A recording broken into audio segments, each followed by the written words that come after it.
तो चलिए देखते हैं आज क्लास 12th केमिस्ट्री के एक बहुत ही महत्वपूर्ण प्रश्न के बारे में जो बोर्ड परीक्षा में हर साल आता है। जी हाँ, यूपी बोर्ड के एग्जाम में हर बार ये प्रश्न आता है, हेनरी का नियम। तो देखिए हेनरी का नियम क्या है। इस नियम के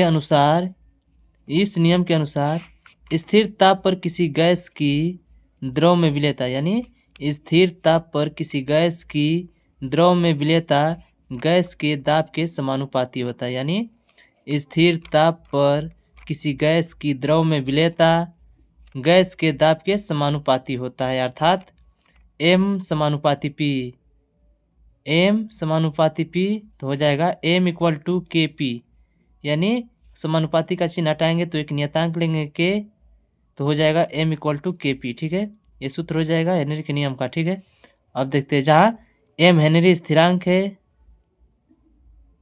देखिए ये m जो है m हेनरी स्थिरांक है, p गैस का दाब है, ये जो p है ये गैस का दाब है, और k घुली हुई गैस की मात्रा है, k जो नियतांक है वो घुली हुई गैस की मात्रा है। ठीक है, अब हेनरी की सीमाएं देख लेते हैं कि हेनरी के नियम की सीमाएं क्या है। ठीक है, तो हेनरी के नियम की सीमाएं देखते हैं।